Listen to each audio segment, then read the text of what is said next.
সবাইকে স্বাগতম। প্রিয় শিক্ষার্থীবৃন্দ, আজকে আমি তোমাদের সঙ্গে যে ক্লাসটা নেব সেটা হচ্ছে শ্রেণী সপ্তম, বিষয় বাংলা প্রথম পত্র, শব্দ থেকে কবিতা, লিখেছেন হুমায়ুন আজাদ। আমরা প্রথমে শব্দ থেকে কবিতা লেখক পরিচিতি সম্পর্কে আলোচনা করব। বাংলাদেশের বিশিষ্ট গদ্যশিল্পী, ভাষাবিজ্ঞানী, ঔপন্যাসিক ও হুমায়ুন আজাদ 1947 খ্রিস্টাব্দে মুন্সিগঞ্জে জন্মগ্রহণ করেন। তার উল্লেখযোগ্য গ্রন্থ কাব্য অলৌকিক স্টিমার। তার উল্লেখযোগ্য গ্রন্থের নাম কি? অলৌকিক স্টিমার, জলচিতাবার, সবকিছু নষ্টদের অধিকারে যাবে, কাপড়ে মোড়া অশ্রুবিন্দু, উপন্যাস। উপন্যাস হচ্ছে কি? উপন্যাস হচ্ছে 56,000 বর্গমাইল। আর গল্প হচ্ছে জাদুকরের মৃত্যু। তাহলে গল্পটা হচ্ছে কি? জাদুকরের মৃত্যু। উপন্যাসটা হচ্ছে কি 56,000 বর্গমাইল। এরপর আছে গল্প জাদুকরের মৃত্যু। প্রবন্ধ হচ্ছে কি? লাল নীল দীপাবলি, কত নদী সরোবর ইত্যাদি। এবার হুমায়ুন আজাদ তাহলে মৃত্যুবরণ করেন 2004 খ্রিস্টাব্দে, জন্মগ্রহণ করেন হচ্ছে 1947 খ্রিস্টাব্দে, মৃত্যুবরণ করেন 2004 খ্রিস্টাব্দে। এবার আমরা পাঠ পরিস্থিতি সম্পর্কে আলোচনা করব। সাহিত্যের নানা রূপের মধ্যে একটি হচ্ছে কি? কবিতা। রচনাটিতে কবিতার শিল্পরূপ ও তার বৈশিষ্ট্য অপরূপ ভাষায় বর্ণিত হয়েছে। কাকে বলা হয় কি? কবিতা। তাহলে কবিতা, আমরা কবিতা কাকে বলে সেটা জানবো। লেখকের মতে যা পড়লে মনের ভিতর স্বপ্ন জেগে ওঠে, ছবি ভেসে ওঠে, তাই হলো কবিতা। তাহলে কবিতাটা কি? কবিতা কাকে বলে? লেখকের মতে যা পড়লে মনের ভিতর স্বপ্ন জেগে ওঠে, সব ছবি ভেসে ওঠে, তাই কবিতা। শব্দের সঙ্গে সব মিলিয়ে লেখা হয় কি? কবিতা। কেবল কবিরাই লিখতে পারেন কি? কবিতা। কেননা কবিরাই স্বপ্ন দেখতে পারেন, তারাই পারেন স্বপ্নের ছবি আঁকতে। তাহলে কবিরাই লিখতে পারেন কি? কবিতা। তারাই স্বপ্ন দেখতে পারেন, তারাই আবার স্বপ্নের ছবি আঁকতে পারেন। নতুন ছবি, নতুন ভাব কেবল চেতনায় খেলা করে তারা লিখতে পারেন কি? কবিতা। কবিতা লিখতে হলে শব্দের রং, রূপ, রং, গন্ধ, বর্ণ, সুর, ছন্দ চিনতে হয়, জানতে হয়। কবিরা চেনেন এবং জানেন শব্দের এসব মায়াবী রূপ, তাই তারা লিখতে পারেন কি? কবিতা। অনেক বিষয় নিয়ে কবিতা দেখা যায়। তার কবিতা লেখার জন্য প্রথমে প্রয়োজন কি? স্বপ্ন। যিনি স্বপ্ন দেখতে পারেন তিনি কবিতা লিখতে পারেন। স্বপ্ন দেখার জন্য শৈশবে কৈশোরে পড়তে হবে কবিতার পর কবিতা, দু চোখ মেলে দেখে নিতে হবে যা কিছু চোখে পড়ে তার সবটা। অর্থাৎ কবিতা লেখার জন্য চাই কি? অভিজ্ঞতা। তাহলে কবিতা লেখার জন্য দরকার হচ্ছে কি? অভিজ্ঞতা। কবিতার রূপ ও তার রচনা কৌশল বর্তমান রচনার উপজীবক।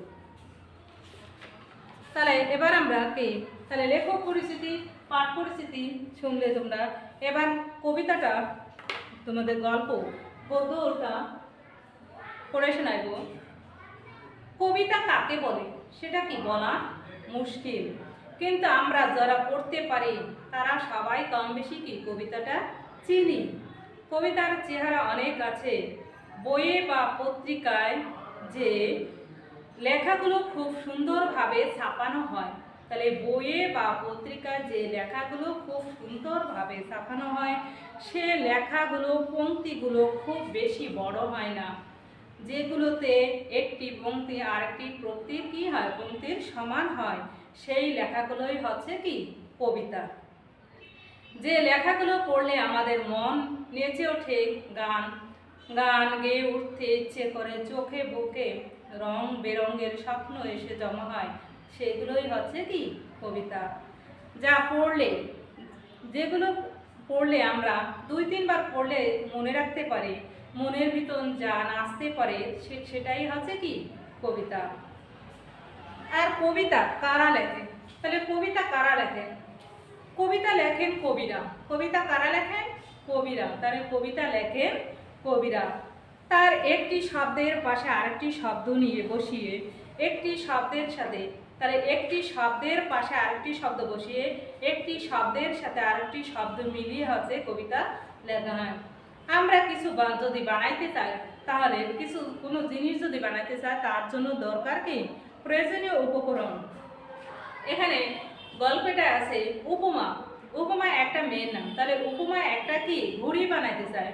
তা উপমা ঘুড়ি বানানোর জন্য দরকার লাল নীল কাগজ, সুতো, বাঁশের টুকরা। তাহলে ঘুড়ি বানানোর জন্য দরকার কি লাল নীল কাগজ, সুতো, বাঁশের টুকরো। এরপরে আছে মৌলি। মৌলি আর একটি পুতুল বানাতে চায়। তাহলে মৌলি কি বানাতে চায় পুতুল। উপমা বানালেও কি উপমা বানাইতে চায় কি উপমা একটি ঘুড়ি বানাইতে চায়। তাহলে মৌলি বানাইতে চায় একটা পুতুল। তার এই পুতুল বানানোর জন্য দরকার আছে কি কাপড়ের হলদে কাপড়ের টুকরো, সুতো 3টা লাল বোতাম, দুটো সবুজ কাটা, একটু তুলো। তেমনি কবিতা বানাতে হলে আমাদের চাই কি জিনিস চাই। কবিতার জন্য দরকার রং বেরঙের শব্দ। যেমন পাখি, পাখি একটা কি শব্দ, পাখি একটা শব্দ। নদীও পাখি, তাহলে পাখিটা কি পাখি একটা শব্দ। পাখি, নদী, মা, তাহলে পাখি একটা শব্দ, নদী একটা শব্দ, ফুল, ফুল একটা শব্দ।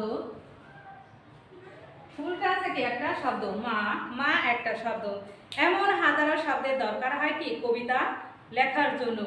কবি হতে পারে কে, সেই হতে পারে কবি যে লিখতে পারে কবিতা, যার ভালোবাসা আছে শব্দের জন্য, যে ভালোবাসে, যে শব্দকে ভালোবাসে, শব্দকে অক্ষর মানে আদর করে লিখতে, আদর করে কি করে আদর করে যে খুব সুখ পায় সেই হতে পারে কবি। এরপরে আছে কবিরা। কবিরা কি শব্দ দিয়ে লেখে নানান রকমের কবিতা। তাহলে কবিরা শব্দ দিয়ে, যারা কবি তারা কি নানান রকমের শব্দ দিয়ে কবিতা লেখেন। কখনো তারা খুব হাসির কথা লেখেন, কখনো বলেন তারা কান্নার কথা, কখনো তারা বলেন কি স্বপ্নের কথা, কখনো চারপাশে যা দেখেন সেসব কথা লেখেন। কিন্তু সব সময় তার কথা কি বলেন, তারা কথা বলেন শব্দে। শব্দ বসিয়ে বসিয়ে তারা কি বানান কবিতা বানান। তারা শব্দ বসিয়ে বসিয়ে তারা বানান কবিতা। আর এই কবিতা লিখতে হলে প্রথমেই জানতে হবে কি নানান রকমের শব্দ। তারপর আসে শব্দ দিয়ে বলতে চাই মানে তারপরে আসে শব্দ দিয়ে যা বলতে চাই তার কথা কিভাবে বলা যায় সেই কথা। তাহলে আমরা দেখবো কিভাবে বলা যায়। কবিতায় আমরা অনেক কিছু বলতে পারি। কবিতায় আমরা কি অনেক কিছু বলতে পারি।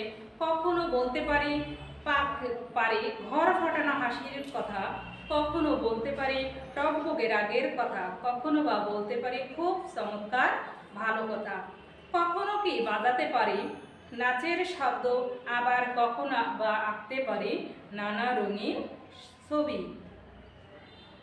কিন্তু সব সময় মনে রাখতে হবে ও এই কথা নতুন শব্দ হতে হবে, যা একবার কেউ বলে গেছে সেই ছবি একবার কেউ আঁকতে হবে ছন্দে। তাই কবিতা লিখতে হলে শব্দকে জানতে হবে কি ছন্দ, আর থাকতে হবে স্বপ্ন। এরপরে আমরা দেখি যে বিষয় নিয়ে তুমি কবিতা লিখতে পারো। বাড়ির পাশের গলিটা, যেমন দূরের ধান ক্ষেতটা, পোষা বিড়ালটা এবং পুতুলটাকে নিয়ে কি কবিতা লেখা যায়। যদি স্বপ্ন মনে থাকে রাস্তার দোকানিকে নিয়ে কবিতা লেখা যায়। তাহলে কি যদি স্বপ্ন থাকে আর যা নেই তা নিয়ে কবিতা লেখা যায় যদি স্বপ্ন থাকে। এবার একটা কবিতা লেখা যাক। কবিতার নাম হচ্ছে কি দোকানি। রাস্তার দোকানদারকে তুমি আমি কি চিনি। তাহলে দোকানিটা আছে, কবিতার নাম দিচ্ছে একটা দোকানি। রাস্তার মোড়ে দোকানদারকে আমরা মানে তুমি আমি চিনি। সে বিক্রি করে কি সাদা দুধ, খয়েরি চকলেট, লাল পুতুল, সবুজ পান। এসব জিনিস কিনে খায় দোকানিকে চকচকে টাকা দিয়ে। এরপর আছে শুধু স্বপ্নেই সেসব জিনিস বেচাকেনা চলে, ভাবটা মাথায় এলো। ভাবটা কি হয়, মাথা এলো, সঙ্গে সঙ্গে শব্দ এলো, আর কি ছন্দ এলো। প্রথমে লিখলাম, দুদিন ধরে বিক্রি করছি চকচকে খোপ চাঁদের আলো, টুকটুকে লাল পাখির গান। কথাটাই চমক দেয় সবার আগে, চকচকে চাঁদের আলো, টুকটুকে কি লাল পাখির গান। বিক্রির ব্যাপারটা বেশ নতুন, সারা পৃথিবীতে খোঁজে এমন দোকান পাওয়া যাবে না। ছন্দটা বেশ দুলে দুলে আসছে, এ তিনটি পংক্তি পড়ার সাথে সাথে শব্দ, ছন্দ, কথা মিলে একরকম স্বপ্ন তৈরি হয়। আর মনে আর চোখে কি, চোখে আর মনে। এরপর আরো এগিয়ে গিয়ে লিখলাম কি, বিক্রি করছি চাপার গন্ধ, স্বপ্নে দেখা নাচের ছন্দ, গোলাপ ফুলের মুখের রূপ। এখানে ছন্দ আর মিল কি আরো মধুর। বিক্রির জিনিসগুলো আগেই আমরা চমকপ্রদ, তবে এখানে স্বপ্ন আরো কি বেড়েছে রঙিন, ছবি আরো রঙিন। চাপার গন্ধ পাওয়া গেল কখন, বেজে উঠলো স্বপ্নে দেখা নাচের ছন্দের নুপুর। তাহলে বেজে উঠলো কি, বেজে উঠলো স্বপ্নে দেখা গেল নাচের নুপুর, নাচের ছন্দের নুপুর। এ নাচ স্বপ্ন ছাড়া আর কোথাও দেখা যায় না। এমন নাচ নাচতে পারে না কেউ। গোলাপ ফুলের মুখের উপর বলার সাথে সাথে গোলাপ ফুল একটি মিষ্টি মেয়ের মতো কি ফুটে উঠলো। তাহলে গোলাপ ফুল কি একটা মিষ্টি মেয়ের মতো ফুটে উঠলো। মেয়েটির মুখ হয়ে উঠলো কি গোলাপ, আর গোলাপ হয়ে উঠলো মেয়েটির মুখ। এরপরে কবিতাটিকে আর আমি লিখতে চাই না, ইচ্ছে হলো এরপরে লিখতে। তাহলে কবিতা লিখতে হলেই নতুন শব্দ এগুলো ভাবতে হবে, নতুন শব্দ, নতুন কথা। তাহলে কবিতা কারা লেখেন, কবিতা লেখেন যারা কবি তারাই লেখেন কি কবিতা। তাহলে শব্দ থেকে কবিতা। এবার শব্দরথ, এখান থেকে আমি শব্দরথ উপমাটা কি, উপমা হচ্ছে তুলনা, মানে এখানে একটি মেয়ের নাম হিসাবে ব্যবহার করা হয়েছে। তাহলে উপমা হচ্ছে কি, উপমা হচ্ছে তুলনা। উপমা শব্দের অর্থ হচ্ছে তুলনা। এখানে এই উপমাটা একটা মেয়ের নাম হিসাবে কি ব্যবহার করা হয়েছে। এরপরে আছে নূপুর। নূপুরটা আছে পায়ে পরা অলংকার। নূপুরটা কি, নূপুরটা আছে পায়ে পরা অলংকার। চমকপ্রদ শব্দের অর্থ কি, যা অবাক করে দেয়। তাহলে এখানে কাঁঠাল চাপা শব্দের অর্থ পাকা কাঁঠালের মতো গন্ধযুক্ত ফুল। উপমা শব্দের অর্থ কি, তুলনা। তাহলে এই উপমাকে একটা মেয়ে হিসাবে তুলনা মানে হিসাবে ব্যবহার করা হয়েছে। এরপরে আছে নূপুর। নূপুরটা আছে পায়ে পরার অলংকার। তাহলে নূপুরটা আছে কি, আমরা যে একটা অলংকার করি পায়ে, এটাই হচ্ছে কি নূপুর। তাহলে পায়ে পরা অলংকার, যা অবাক করে দেয়। কাঁঠাল চাপা পাকা কাঁঠালের মতো গন্ধযুক্ত ফুল। প্রিয় শিক্ষার্থীবৃন্দু, আজকে আমরা শব্দ থেকে কবিতা গদ্যটা আলোচনা করছি। তোমরা কি বাড়িতে বসে দেখবে আর কবিতাটা পড়ে তোমরা আরো বাসায় ভালো করে পড়ে সুন্দর করে পড়ে বুঝবে। প্রিয় শিক্ষার্থীবৃন্দু, ভালো থেকো, সুস্থ থেকো, সবাইকে ধন্যবাদ।